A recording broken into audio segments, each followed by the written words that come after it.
Alright guys, Billy here with Good Breeze. Today I'm going to talk about how to choose the right kite bar for you.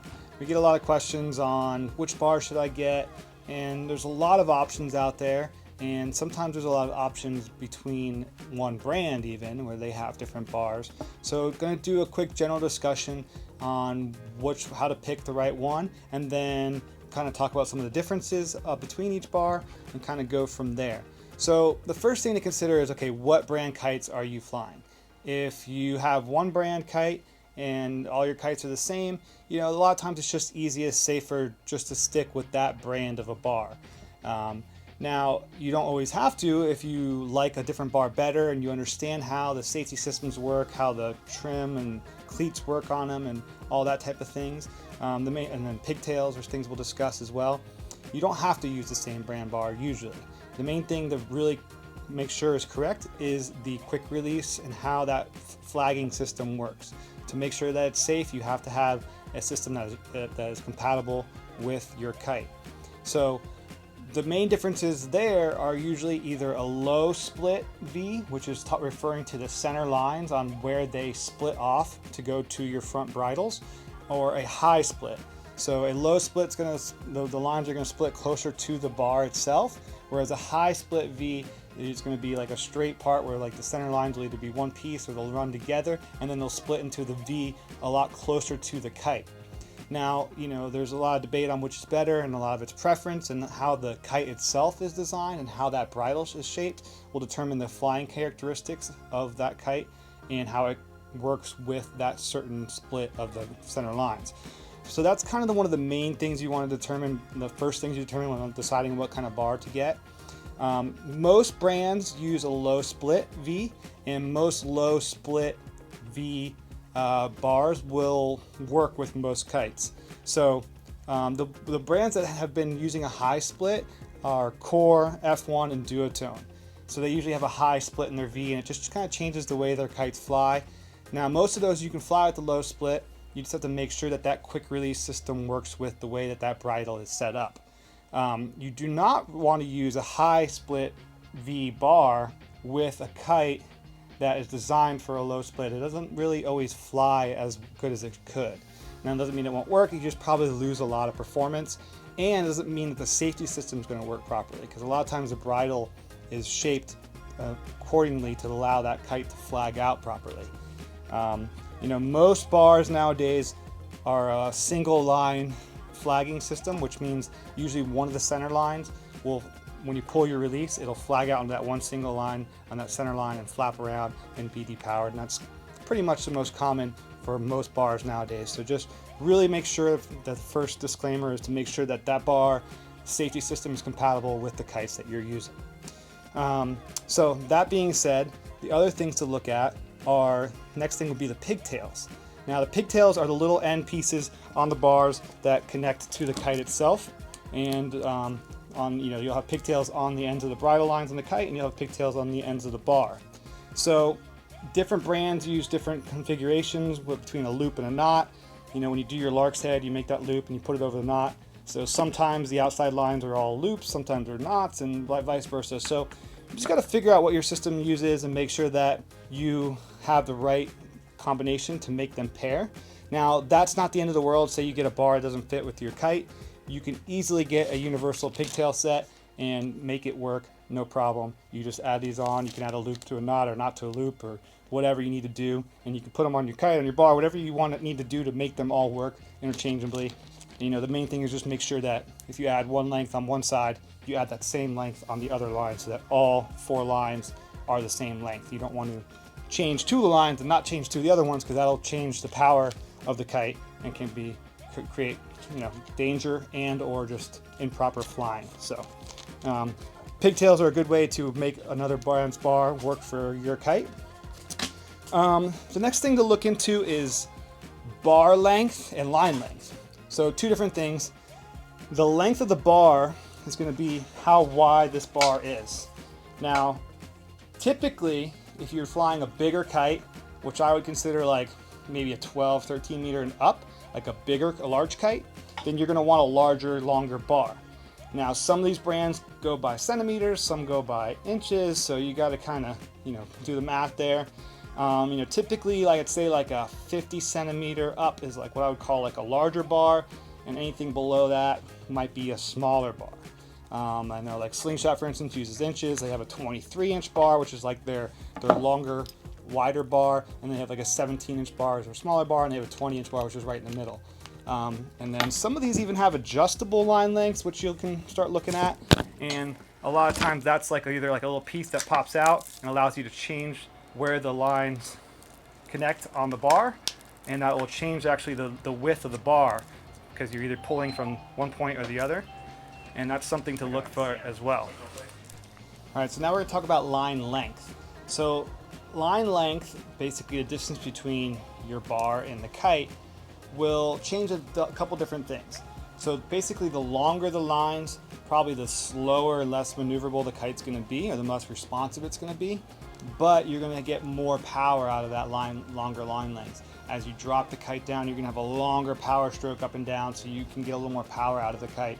So typically wider bars come with longer lines, or they come with longer line extensions. So some bars will come with like 20 meters, which is kind of the standard. I'd say 20 to 22 meters is the standard line length that you see on most bars. And some will come with 3 or 5 meter extensions, or some will come with a variety of different extensions, so you can interchange them and adjust them however you want. So shorter lines are going to be quicker, more maneuverable. Longer lines a little more delayed, but a longer power stroke.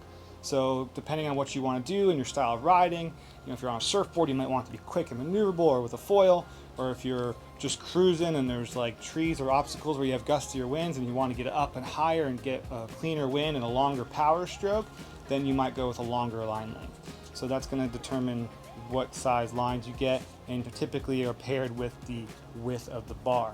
But you can also buy extensions and add stuff, or change your line lengths and kind of get creative with it however you want to do. Alright, so now we're going to talk about the various quick releases on the bar. So this basically will hopefully only be needed in case of an emergency, but this is when you're going to want it the most to work properly. So all the different brands have their different quick releases. Pretty much everything nowadays is a push release, and if you find something that's not a push release, I probably would steer away from it. It's probably older. Some of the older ones you had to find a pin and pull it. There was a twist release for a little while, but honestly I think the push has become the standard, and probably for a reason, because it is probably the safest and easiest, so that when you're in an emergency and you need to release it, you don't have to think about it, you just push it away from you, and this will release the chicken from your spreader bar. Now, most of them work pretty well like that. We talked about the flagging system on one line versus 2 lines, with different options there. Most of them will flag on the 1 line. Once you do this, you have your leash on the ring, it flags out. Now the big thing is, how do I put it back together? Some are super easy, some are like a seatbelt now, or like where you just basically just click it in, easy. This is the Cabrina COS bar, super clean system, new, pops out, just pushes right back in, really easy. So that works well. Core, very similar system, maybe a little bit bigger system here. You got the swivel in here, just like the COS do, you have that down there. And again, you just push release, and then the big thing is, how do you put it back together? This is the new core, the Sensor 3S bar, and that pops right back in, super easy as well, no additional things to do. Here's a duotone truss bar, very basic bar. They have a click bar, which we'll go through a little bit, that's a little more intricate, but this bar, when you release it, simple there, but to get it back together, you don't just push and click. You have to kind of push it, get it in place, and lift it, and make sure that it bites on that tab, and then you can get it back in place. Bam. So it's a little bit, one more step, I'd say, and it's a basic, less expensive bar. That's kind of what you get. Slingshot, Sentry bar here, same idea. It's a quick click connects. Most of them are like that nowadays. Same with the North Navigator. Same, easy, nice and click, back in place, boom, boom. Alright, so the other thing is the chicken loops. There's a variety of interchangeable chicken loops. Some are easier to change than others. You can see this duotone ones, they actually don't come with a chicken loop. You have to buy that separately. It comes with a leash, but it has nothing here, and you could put in whatever you like. These are all your standard chicken loops. There's different sizes, like a lot of the guys that are doing like freestyle where they're unhooking and doing handle passes, like a nice big loop. You know, if you're just kind of cruising, the everyday cruiser, you might want a smaller one. It keeps the bar closer to you, less space, less things that get caught up. You know, a little bit harder to hook in and out, but you're only doing that at the beginning before your kite's in the air, so it's not a problem. There's also a cool metal slider. I don't have one out here, but there'll be like a metal piece in between here, and that goes on the rope and allows the chicken loop to slide back and forth for riding waves and takes away that whole upward torque of the spreader bar. And that's pretty cool, that attachment. And some are really easy to switch out, some are a little bit harder. You know, the north one here is just a quick little tab and you twist and it comes out. Some of them you use a set screw and actually have to screw it in, but different varieties. So if that's something that's important to you, the different size chicken loops or the slider chicken loop, you know, you might want to look at the brand bar and make sure that they have that as an offering. You don't want to wear out this rubber piece on a slider, just sliding back and forth. All right, so the other thing to look at is your depower system. Most bars nowadays use a simple clam cleat where you basically pull down and you cleat it off to take the power out. So you've taken that extra line that depowers the kite, wherein you pull down to release and you let it all the way out, and that adds power to the kite. So it's a pretty simple system. You know, sometimes this is on a bungee like this one is, so it's not like dangling and getting all loose. There's a lot of times there's Velcro or even I've seen magnets in here that allow it to attach so it's not wobbling while you're flying and riding and hitting you in the face. So, you know, that just kind of is something to look at. Most of them are above the bar now. There used to be a below the bar depower where you would have the cleat down here by the chicken loop. I think pretty much almost every bar except for maybe the duotone click bar, which I'll talk about in a second, are up above the bar, and most of them are just a simple cleat like this. So just look at the way those depower systems work. They're pretty similar nowadays, but it does affect, you know, how the kite depowers and powers up. And if that's something that's important to you, where you're in really gusty conditions and you're doing that a lot, you might want to make sure you get the one that's really easy and clean and works the best for you. Now, that's the standard one. This is the duotone click bar. This is probably the most unique bar out there on the market. It uses this click system, as we call it. So basically on, oops, I got the bar backwards, but on the right hand side here, you have a twist to depower or to power it up, and a push button to depower it. So basically the way this works is these center lines are kind of spooled through the bar here. So when I twist this, it changes the distance on these outside lines. And then when I push this and pull on tension here, it releases and these lines go out longer. So when I click here, it's pulling those lines in tighter and powering the kite up. So it's real quick and easy to do. Obviously I'm not flying doing it, but when you're out there flying, you can just go boom, boom, power the kite up. If it's starting to get too much, you just come out here, you push this button on the end, and it pulls these outside lines and boop, boop, boop, and it depowers the kite real quick. So a little more mechanical system. Some people really like it, some people don't. It's really a matter of preference, and it's a very unique system. It's popular. You got to be really careful with sand and stuff in this system. You know, be a little more careful than the standard cleat, but it is very unique and a real quick and easy type of system to use. So something to look at and decide if that's for you. Again, it's on a duotone bar here, so you know you have the high split. I believe these are adjustable to where you can split the V in a different place, but you know you really want to check in to make sure that this bar will work for your kites if it's not a duotone. And it should work for pretty much all the newer duotone kites. This is the duotone click bar.